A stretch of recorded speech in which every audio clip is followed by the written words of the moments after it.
YouTube channel में मेरे चाहने वालों का बहुत बहुत स्वागत। आज हम प्लस वन क्लास का जो विषय है अकाउंटिंग, उसकी इंट्रोडक्शन देंगे।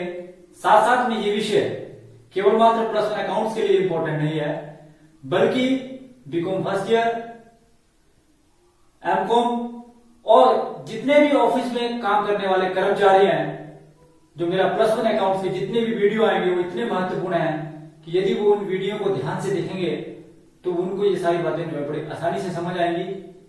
मेरा आग्रह यही रहेगा सभी चाहने वालों से कि मेरी वीडियो को अंत तक देखें और अंत तक देखने के बाद जो भी उनकी क्यूरीज हो, कमेंट हो, वो भी जरूर दें और मेरे चैनल को सब्सक्राइब करें ताकि सबसे पहले आपके पास मेरी वीडियो आए और मैं और अधिक वीडियो बनाने के लिए प्रोत्साहित हूं।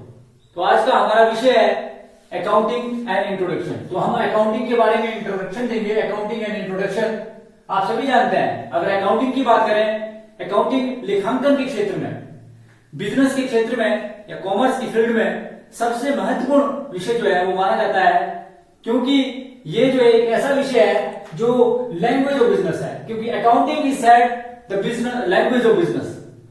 लेखांकन को आप व्यवसाय की जो है भाषा कहा जाता है। क्वेश्चन अराइज हियर कि अकाउंटिंग की आवश्यकता क्यों पड़ी, क्यों लेखांकन जो इतना महत्वपूर्ण है, लेखांकन जो है वो किस प्रकार से यूज किया जाता है। क्योंकि आप सभी जानते हैं कि आधुनिक युग में बिजनेस का साइज जो इतना बढ़ चुका है कि व्यवसाय जो है वो केवल मात्र एक क्षेत्र विशेष तक सीमित न रहकर नेशनल से लेकर इंटरनेशनल लेवल तक फैल चुका है। वो जो वस्तु के क्रेता और विक्रेता देश विदेश में फैले हुए हैं। आज जो व्यवसाय किया जाता है, आप सभी जानते हैं कि व्यवसाय जो है वो division of labour, scientific management और कई प्रकार की टेक्निक्स पर आधारित है। स्पेशलाइजेशन इसके अंदर बहुत जरूरी है। जब व्यवसाय का आकार इतना बढ़ चुका है, व्यवसाय के आकार बढ़ने के कारण जो इसकी महत्ता जो है बहुत अधिक बढ़ चुकी है, इसलिए लेखांकन जो एक महत्वपूर्ण विषय माना जाता है। ये कहा जाता है कि accounting is the important and useful subject. It is a tools to measure the business progress. आप सभी जानते हैं कि बिजनेस को प्रोग्रेस को आपने यदि मेजर करना हो तो अकाउंटिंग जो है एक महत्वपूर्ण भूमिका निभाता है। क्योंकि प्रत्येक व्यापारी वर्ष के अंत में ये जानना चाहता है कि उसे क्या लाभ हुआ या हानि हुआ, और बिजनेस की प्रोग्रेस को जानना चाहता है। तो ये बिजनेस की प्रोग्रेस को मेजर करने का एक टूल है।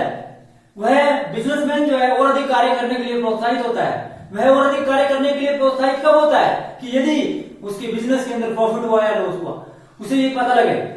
उसको बिजनेस में प्रॉफिट हुआ या लॉस हुआ, इस बात का उसे पता कैसे लगता है? यदि उसने अकाउंटिंग का कार्य किया होगा। यदि उसने अकाउंटिंग का कार्य नहीं किया होगा तो उसे इस बात का ज्ञान नहीं होता है। तो इसलिए अकाउंटिंग जो है महत्वपूर्ण है।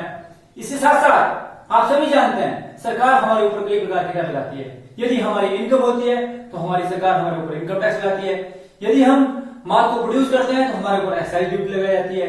इसी प्रकार से हमारे ऊपर सरकार जो है कई प्रकार के टैक्सेस लगाती है, जैसे सेल टैक्स है और सबसे महत्वपूर्ण जो टैक्स है जैसे जीएसटी है। जीएसटी को क्योंकि आम लोगों के लिए जीएसटी जो एक इतना महत्वपूर्ण विषय बन चुका है आज के युग में। गुड्स एंड सर्विसेज टैक्स, ये गुड्स एंड सर्विसेज टैक्स की भी कैटेगरीज है। लोगों को ये नहीं पता है कि जीएसटी होता क्या है, जीएसटी का क्या इंपॉर्टेंट रोल है, जीएसटी हमारे जीवन में क्या महत्वपूर्ण भूमिका निभाता है। जब मेरे आने वाले वीडियो में तो जीएसटी के बारे में बहुत डीप से आपको बताया जाएगा, क्योंकि ये केवल मात्र अकाउंट्स के लिए ही एक महत्वपूर्ण विषय नहीं है, बल्कि ये किसी भी फील्ड के, किसी भी व्यवसाय के लिए, किसी भी फील्ड का कोई भी कर्मचारी हो, किसी भी फील्ड का कोई भी स्टूडेंट हो, तो उसके लिए जीएसटी आज बहुत ही महत्वपूर्ण विषय बन चुका है। जिसमें मैं जीएसटी के बारे में बड़ा डिटेल वीडियो आपको दूंगा कि जीएसटी कितने प्रकार का होता है। जैसे आपको पता है कि अगर मैं ब्रीफ यहाँ पर जीएसटी के बारे में थोड़ा सा बताऊं कि जीएसटी को हम जनरली जो है वो 3 भागों में बांटते हैं। एक आपका जीएसटी जो होता है state goods and services tax, जिसको आप बोलते हैं एसजीएसटी, और उसके बाद है CGST central goods and services tax. इसी प्रकार से IGST means integrated goods and services tax. मेरे आने वाले वीडियो में मैं इसके बारे में बहुत डिटेल में बताऊंगा, क्योंकि बहुत ही महत्वपूर्ण विषय है। आज के युग में ये जो जीएसटी जो है वो इंटरनेशनल लेवल तक जो है वो लागू हो चुका है। इसलिए आप इस विषय को जो है बड़ा कोई गंभीरता से लें, और जीएसटी के बारे में मैं अपनी डिटेल में वीडियो दूंगा। आज हम अकाउंटिंग के बारे में ही ज्यादा कहेंगे। तो मैंने जैसे आपको बताया कि इसके कारण भी जो है गवर्नमेंट जो है हमारे ऊपर कई प्रकार के टैक्सेस लगाती है, इसलिए हमें जीएसटी की आवश्यकता पड़ी। उसके बाद आप सभी जानते हैं कि आधुनिक युग में व्यवसाय जो है वो छोटे स्तर पर नहीं किया जाता, बल्कि इस व्यवसाय को करने के लिए ज्वाइंट स्टॉक कंपनी जैसी कई कंपनियां जो है वो फील्ड में आती हैं। तो ज्वाइंट स्टॉक कंपनी ऐसी कंपनी होती है कि जिसमें मैनेजमेंट और शेयर होल्डर दोनों अलग अलग होते हैं। अब बात आती है कि जितने भी पार्टीज होती हैं वही इंटरेस्ट रखना चाहती है कि व्यवसाय में क्या हुआ, क्योंकि मैनेजमेंट का अपना काम है, पैसा लगाने वाला कोई और मैनेज करने वाला कोई और। क्योंकि आप सभी जानते हैं कि management is the art of knowing exactly what you man want to do and then seeing they do it in the best and best way. तो मैनेजमेंट के बारे में भी अलग काम होता है, और शेयर होल्डर वो व्यक्ति होते हैं कि जो व्यवसाय में पैसा लगाते हैं, उनके अलग अलग होते हैं, वो बिजनेस के ओनर माने जाते हैं। ठीक, इसमें उसके बाद गैट्सको कंपनी के बाद आप सभी जानते हैं इसकी इंपॉर्टेंस हमें और कई प्रकार से पड़ी, कि जैसे हम व्यवसाय की एसेट लायबिलिटी और कैपिटल पोजीशन को जानना चाहते हैं। हम ये जानना चाहते हैं कि हमारे व्यवसाय में रेवेन्यू और हमारी रेवेन्यू कैसे जनरेट होगी, हमारे एक्सपेंसेस और इनकम में किस प्रकार से तुलना है, हमारी एसेट लायबिलिटी की पोजीशन क्या है। इस प्रकार से बहुत सारी बातें हैं कि जिनके कारण जो है आपको लेखांकन के विषय का आवश्यकता पड़ी। तो लेखांकन का विषय केवल मात्र लेखांकन के विद्यार्थियों के लिए इम्पोर्टेंट नहीं है, बल्कि ये कहा जाता है कि अगर गृहिणी भी अगर घर का कार्य करती है, अगर उसके घर में 5 व्यक्ति है तो 5 व्यक्तियों के लिए वह जब कार्य करती है, या जैसे उसने सिंपल सी बात है खाना बनाना हो, तो उसकी एक कैलकुलेशन होती है। क्योंकि आप सभी जानते हैं कि मान लो आटा आपने 5 व्यक्तियों का ही गूंदेगी, वो आटा वो यानी में 50 आदमियों का आटा गूंदेगी, क्योंकि फिर तो आटा बेकार हो जाएगा। ये भी एक प्रकार की कैलकुलेशन है। इस प्रकार की कैलकुलेशन जो छोटी छोटी हर स्तर पर चलती रहती है, इसलिए लेखांकन का विषय जो एक महत्वपूर्ण विषय बन चुका है। तो इसलिए आप इस बात का ध्यान रखें कि लेखांकन जो एक महत्वपूर्ण विषय बन चुका है। अब बात करें कि लेखांकन से आप क्या समझते हैं या लेखांकन की डेफिनेशन। तो मैंने जैसे आपको बताया कि डेफिनेशन ऑफ अकाउंटिंग, जब भी किसी चीज की आप डेफिनेशन देते हैं, और जिस डेफिनेशन को मैं आपके बीच में इस समय बोल रहा हूं, ये डेफिनेशन अकाउंटिंग की पूरी किताब को कवर कर देती है। इतनी महत्वपूर्ण डेफिनेशन जो American institute of certified public accountant of America के द्वारा 1941 में 1941 में दी गई। इसके अनुसार accounting is an art of recording, classifying and summarising in a significant manner in terms of money transaction and events which are in part at least of a financial factor and interpreting the result thereof. According to, जैसे मैंने आपको बताया कि AICPA ने 1941 में यह definition दिया है। इस डेफिनेशन के अनुसार कि अकाउंटिंग, सबसे पहला मैंने जो आपको पॉइंट बताया कि accounting is an art of recording, लेखांकन एक कला है। क्या करने की?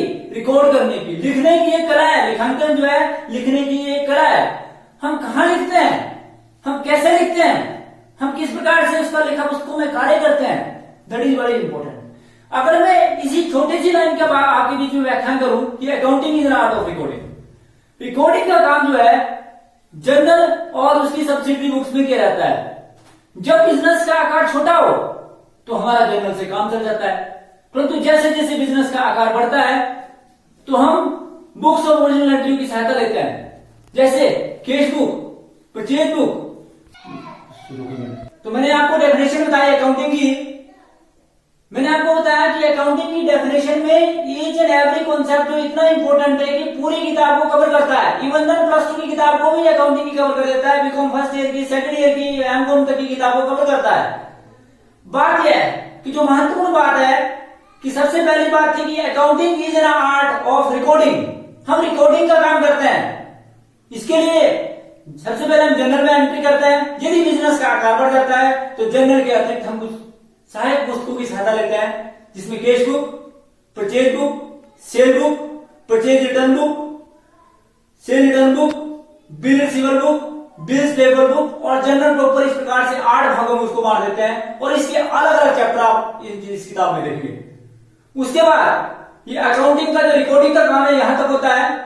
उसके बाद रिकॉर्डिंग में हम जो है वो लेजर पोस्टिंग भी करते हैं, जो भी अकाउंटिंग का एक चैप्टर है। उसके बाद accounting is an art of recording and classifying, classification का जो कार्य किया जाता है वो लेजर पोस्टिंग में किया जाता है। जब हम लेजर पोस्ट करते हैं, क्योंकि the process of recording from journal to ledger is called, जो जर्नल से आप लेजर में जो लिखते हैं उसको आप पोस्टिंग बोलते हैं। The process of recording from journal to ledger is called posting, कि जब हम जर्नल से लेजर में लिखते हैं तो उस तरीके को आप लेजर पोस्टिंग बोलते हैं। तो क्लासिफिकेशन का जितना भी कार्य किया जाता है वो लेजर में किया जाता है। उसके बाद मैंने आपको बताया कि accounting is an art of recording, classifying and summarising. अब हमने समरी बनानी है। हम जब समरी बनाते हैं तो सबसे पहले हम ट्रायल बैलेंस बनाते हैं, फिर हम trading and profit and loss account बनाते हैं और फिर हम बैलेंस शीट बनाते हैं। फिर उसके बाद summarising in a significant manner, हम सिग्निफिकेंट मैनर में जो है सारे कार्य करते हैं in terms of money transaction elements which are in part at least of a financial factor. Only those transactions will be recorded in the books of account which are expressed in terms of money. That means non-monetary transaction will not record in the books of account. It is very much clear that only those transactions will record in the books of account which are expressed in terms of money. ये भी आपको पता होना चाहिए इसके अंदर। तो उसके बाद हम एनालिसिस एंड इंटरप्रिटेशन करते हैं।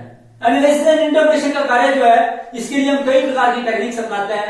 एनालिसिस एंड इंटरप्रिटेशन के लिए हम जो है प्लस 2 के अंदर पूरा एनालिसिस एंड इंटरप्रिटेशन करते हैं। अगर हम प्लस 1 की बात करें तो हम इसके लिए trading and profit and loss account और बैलेंस शीट बनाते हैं, जिससे हमें बिजनेस की नेट रिजल्ट और फाइनेंशियल पोजीशन का पता लगता है। उसके बाद एनालिसिस एंड इंटरप्रिटेशन करने के बाद हम जो है अंत में जो है इसको हम समराइज करते हैं, हम कंक्लूजन निकालते हैं कि हमारे बिजनेस ने क्या प्रोग्रेस किया, क्या प्रोग्रेस नहीं की है। तो मैंने जैसे आपको बताया कि इस अकाउंटिंग की डेफिनेशन में आपके लगभग जो है प्लस 2 क्लास के बीकॉम फर्स्ट ईयर के 17-18 चैप्टर जो इसके अंदर कवर हो जाते हैं। तो इस बात का ध्यान रखिएगा कि ये जो डेफिनेशन जो है वो बड़ी इंपॉर्टेंट है, इसलिए आप इस डेफिनेशन को अकाउंटिंग के मीनिंग के बाद हमारा जो दूसरा महत्वपूर्ण प्रोसेस और महत्वपूर्ण जो जिस प्रकार से हमारी अकाउंटिंग जो साइकिल चलती है उसके बारे में हम आपको डिटेल में बताएंगे कि अकाउंटिंग साइकिल होती क्या और चलती कैसे है। अकाउंटिंग साइकिल बिजनेस के अंदर भाई अकाउंटिंग की ईच एंड एवरी ट्रांजैक्शन जो है वो किस साइकिल से होकर गुजरता है। हमारे पास सबसे पहले बिजनेस में ट्रांजैक्शन होते हैं, हमारे पास बिजनेस में सबसे पहले ट्रांजैक्शन होते हैं, उन्हें हम डे बुक और जर्नल में रिकॉर्ड करते हैं। हमारे पास बिजनेस में ट्रांजैक्शन होते हैं, हम उन्हें डे बुक और जर्नल में रिकॉर्ड करते हैं। उसके बाद हम उनकी लेजर में पोस्टिंग करते हैं। उसके बाद हम उसकी ट्रायल बैलेंस बनाते हैं। ट्रायल बैलेंस बनाने के बाद हम trading and profit and loss account बनाते हैं। उसके बाद हम इसकी बैलेंस शीट बनाते हैं। उसके बाद हम इसका एनालिसिस एंड इंटरप्रिटेशन करते हैं। तो हमारे पास सबसे महत्वपूर्ण बात है कि हमारे पास बिजनेस ट्रांजैक्शन होते हैं, अर्थात व्यवसायिक लेन देन। हम जिन वस्तुओं में व्यवसाय करते हैं, एक इकोनॉमिक एक्टिविटीज है कि जिन वस्तुओं में हम व्यवसाय करते हैं उसे हम व्यवसायिक लेन देन की संज्ञा देते हैं और उन्हें हम डे बुक और जर्नल में रिकॉर्ड करते हैं। डे बुक में हम रिकॉर्ड करते हैं, जर्नल में रिकॉर्ड करते हैं, इसके साथ हम सब्सिडरी बुक्स की सहायता भी लेते हैं। डे बुक और journal is one and the same thing. ये तो तब करते हैं यदि बिजनेस का आकार छोटा हो, परंतु यदि बिजनेस का आकार बढ़ जाता है तो डे बुक और जर्नल के अतिरिक्त हम सब्सिडरी बुक्स की सहायता भी लेते हैं। जैसे आपको क्लियर बताया कि वो सब्सिडरी बुक्स वो होती है कि जब बिजनेस का आकार बढ़ जाता हो, क्योंकि बिजनेस दो प्रकार का होगा, या तो स्मॉल होगा या फिर लार्ज होगा। तो अगर बिजनेस स्मॉल है तो हमारा काम जर्नल से चल जाता है, डे बुक से चल जाता है, परंतु यदि बिजनेस का आकार बढ़ जाता है तो हम सब्सिडरी बुक्स की सहायता लेते हैं, जिसमें cash book, purchase book, cell book, purchase return book, cell return book, bill receivable book, bills payable book और जनरल प्रॉपर, इस प्रकार से 8 प्रकार की पुस्तकों की सहायता लेते हैं। और इन 8 प्रकार की पुस्तकों की सहायता से हम लेखा पुस्तकें बनाते हैं। और ये जरूरी नहीं है कि अगर बिजनेस का आकार बढ़ा हो तो आप सारी पुस्तकें बनाएं। ये बिजनेस के नेचर पर डिपेंड करती है कि बिजनेस का नेचर कैसा है, उस बिजनेस को किसकी आवश्यकता है। यदि उसको कैश बुक की आवश्यकता है तो वो कैश बुक ही बनाएगा। यदि बिजनेस को आवश्यकता है परचेज बुक की तो परचेज बुक बनाएगा। यदि बिजनेस को आवश्यकता है तो सेल बुक की तो वो सेल बुक बनाएगा, बिल रिसीवेबल बुक बनाएगा, बिल्स पेएबल बुक बनाएगा। तो इस प्रकार से जिन जिन पुस्तकों की आवश्यकता आती है उसी नेचर के अनुसार वह उन पुस्तकों को मेंटेन करता है। उसके बाद मैंने जैसे आपको बताया कि बिजनेस ट्रांजैक्शन हमारे पास होते हैं, उन्हें हम डे बुक और जर्नल या सब्सिडरी बुक्स में लिखते हैं। उसके बाद हम इसकी लेजर में पोस्टिंग करते हैं। मैंने आपको बताया था कि the process of recording from journal to ledger is called posting. यहां से यहां तक की जाने की क्रिया को पोस्टिंग बोलते हैं। खातियाना कहा जाता है जर्नल से डे बुक में ले जाने की, डे बुक और जर्नल से लेजर में जाने की क्रिया को जो है वो पोस्टिंग बोलते हैं, खातियाना बोलते हैं उसको। और उसके बाद हम क्या करते हैं, लेजर के सारे बैलेंसेस निकालते हैं। लेजर के बैलेंस निकालने के बाद हम उसकी ट्रायल बैलेंस प्रिपेयर करते हैं।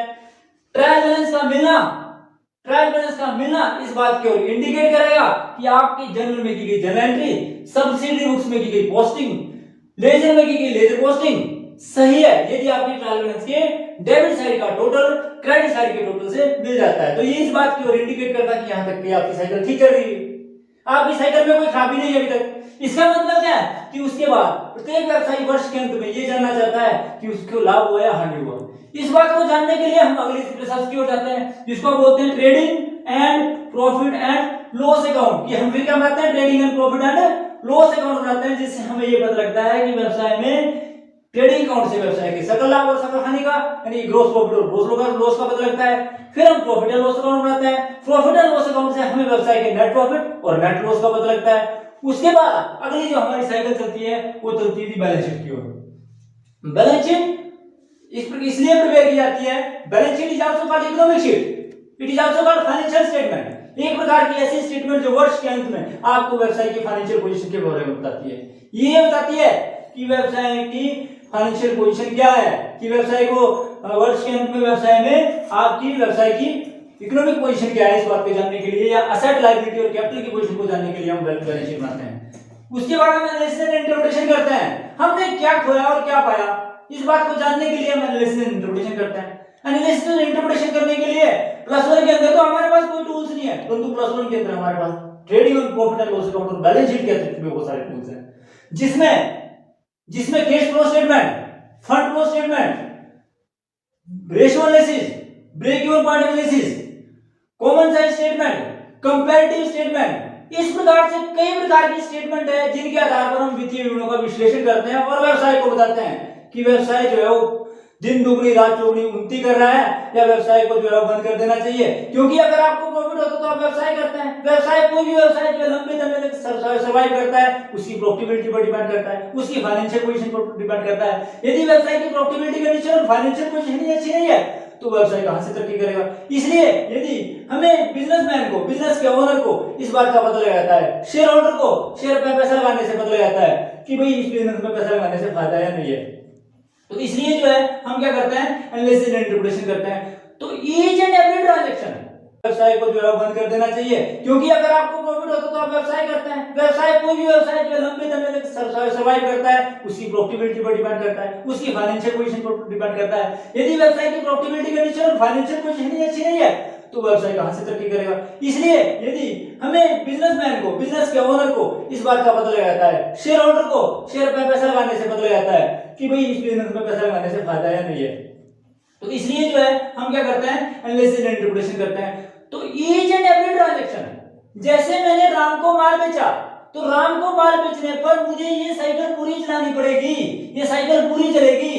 ये डे बुक और जर्नल तो हम डेली लिखते हैं, लेजर में पोस्टिंग भी हम डेली करते हैं, ट्रायल बैलेंस हम वर्ष के अंत में बनाते हैं, trading and profit and loss account हम वर्ष के अंत में बनाते हैं, फिर हम बैलेंस शीट भी वर्ष के अंत में बनाते हैं, फिर हम एनालिसिस एंड इंटरप्रिटेशन भी लगभग अंत में करते हैं। परंतु आधुनिक युग में, मॉडर्न युग है, क्योंकि आपको पता होना चाहिए टेक्निकल जमाना है, बिल्कुल टेक्नोलॉजी पर आधारित है, कंप्यूटराइज जमाना है, इसलिए इस कार्य को कई लोग जो है वो डेली का एनालिसिस भी कर देते हैं। बड़ी बड़ी कंपनियों में, बड़ी बड़ी संस्थाओं में, बड़े बड़े इंस्टीट्यूट में इस कार्य को करने के लिए लोग जो है वो अधिक प्रोत्साहित होते हैं और वो डेली की रिपोर्ट चाहते हैं, क्योंकि उसके पास पैसा बहुत है। वो ये जानना चाहता है कि आज का मेरा बिजनेस कहां गया, कल मेरा बिजनेस कहां जाएगा, पिछले बिजनेस से तुलना करते हैं, कंपैरिजन करते हैं, एनालिसिस एंड इंटरप्रिटेशन करते हैं, जिसके आधार पर वह उसका एनालिसिस करते हैं। क्योंकि आपको पता होना चाहिए कि एनालिसिस एंड इंटरप्रिटेशन करने के बाद इस बात का पता लगता है कि हम बिजनेस के अंदर प्रोग्रेस कर रहे हैं या नहीं कर रहे हैं।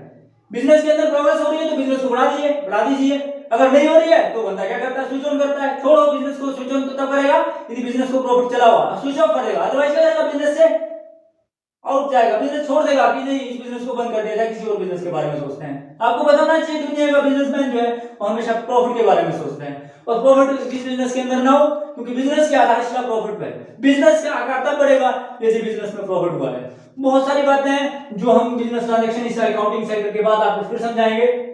अब क्वेश्चन है कि भाई हम ये साइकिल तो चलाते हैं, भाई इस साइकिल को चलाने के लिए कोई हमारे पास कोई प्रोसेस है क्या, कोई अकाउंटिंग पीरियड है क्या, कोई अकाउंटिंग ईयर है कि जिसके अंदर हम ये सारी साइकिल चलाते हैं, क्या कोई ऐसा प्रोसेस है कि जिसके अंदर ये साइकिल चलती है। तो इस बात का विशेष ध्यान रखें कि इसके लिए हम अकाउंटिंग ईयर को बनाते हैं। What do you mean by accounting year? A period of 12 month is called accounting year. इसके बारे में अकाउंटिंग पीरियड कॉन्सेप्ट में, अकाउंटिंग ईयर कॉन्सेप्ट जो एजम्पशन है, प्रिंसिपल है, उसके बाद उस समय तो मैं बड़ा डिटेल में आपको बताऊंगा। अभी क्योंकि हम जो है अकाउंटिंग, तो मैंने जैसे आपको बताया period of 12 month is called accounting period. 12 माह की अवधि को लेखांकन अवधि की संज्ञा दी जाती है। ये लेखांकन अवधि होती क्या है, जिसके अंदर हम लेखांकन का कार्य करते हैं, जिसके अंदर हम ये साइकिल चलाते हैं। ये दो प्रकार की होती है। कैलेंडर सबके घर में टंगे हुए हैं, सब जानते हैं भी कैलेंडर ईयर होता है। तो फर्स्ट टाइप जो होता है वो कैलेंडर ईयर होता है। क्या होता है कैलेंडर ईयर?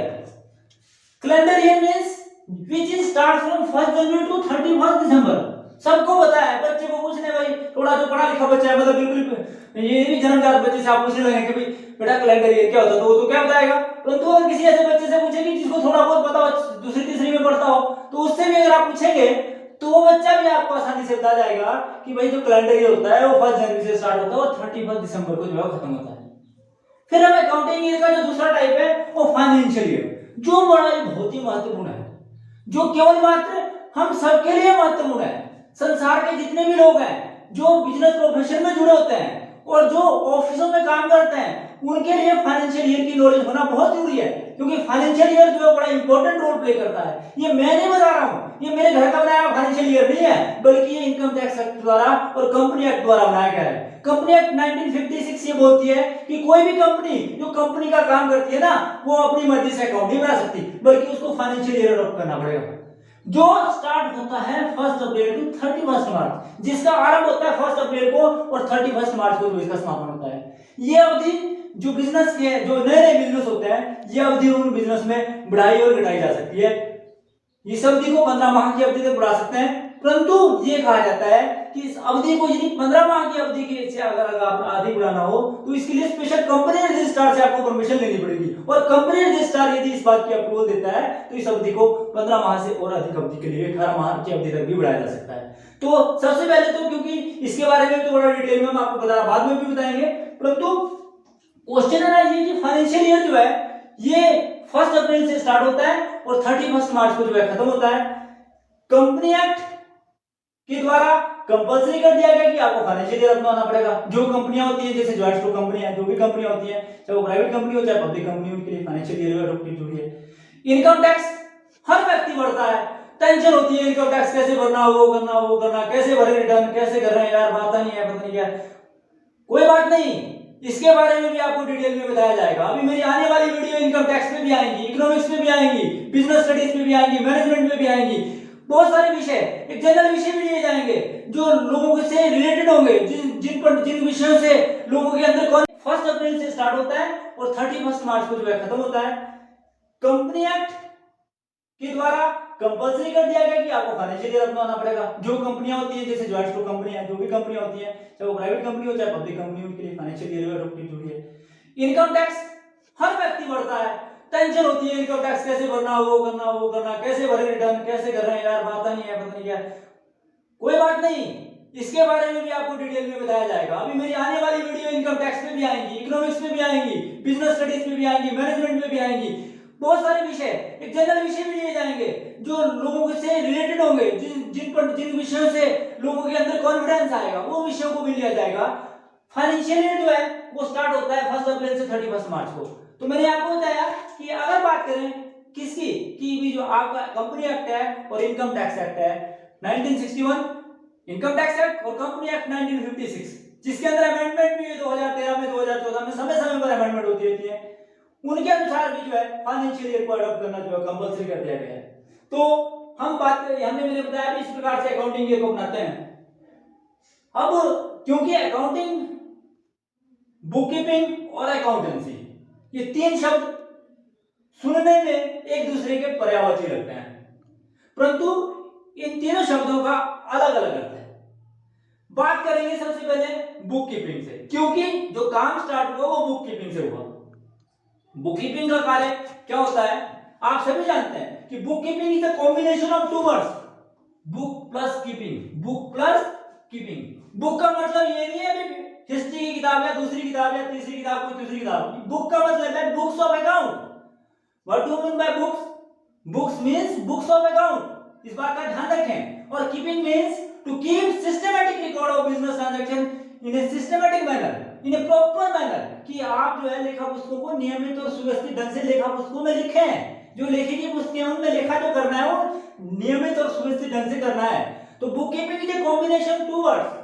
इसमें बोलते हैं कि बुक कीपिंग एक प्रकार की आर्ट है जिसमें जो है हम व्यवसायिक लेन देनों को सबसे पहले आइडेंटिफाई करते हैं, फिर उनके बाद हम उनको रिकॉर्ड करते हैं, फिर उसके बाद हम उनकी क्लासिफिकेशन करते हैं। यहां तक का कार्य जो बुक कीपिंग के अंदर किया जाता है। अर्थात अगर मैं आपको साधारण शब्दों में समझाऊं कि हम जनरल भी इसमें करते हैं, हम इसमें सब्सिडी बुक्स में cash book, purchase book, cell book purchase return book, cell return book, bill receivable book, bills payable book, general proper, ये 8 प्रकार की बुक्स भी इसमें शामिल की जाती है और इसके साथ साथ लेजर भी इसके अंदर शामिल किया जाता है। तो बुक कीपिंग का काम हम जो है ये सारे कार्य जो हम बुक कीपिंग के अंदर करते हैं।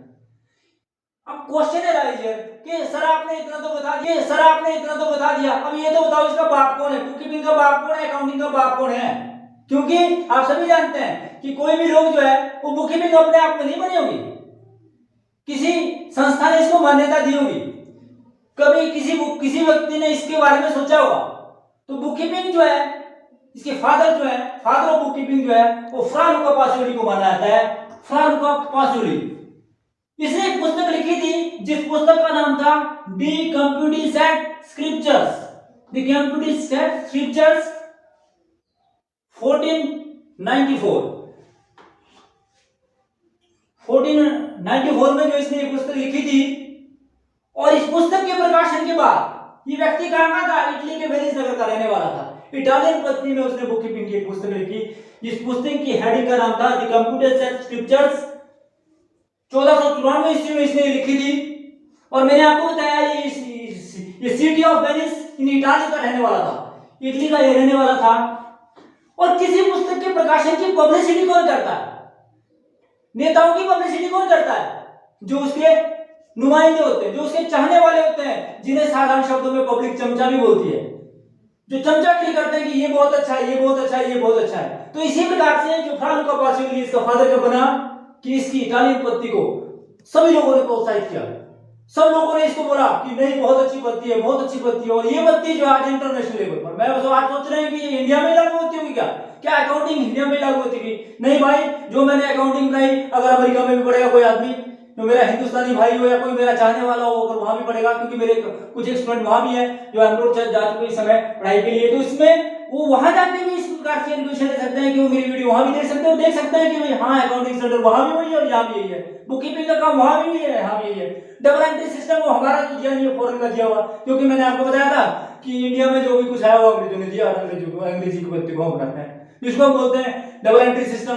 डबल एंट्री सिस्टम के अंदर आपको बहुत डिटेल में इन चैप्टरों के अंदर आगे भी पढ़ाया जाएगा। तो मैंने जैसे आपको बताया कि जो ये बुक कीपिंग है इसके फादर जो है वो किसको माना जाता है? फ्रा लुका पासियोली। फ्रा लुका पासियोली, इसको फ्रेटर लुका पासियोली भी बोलते हैं।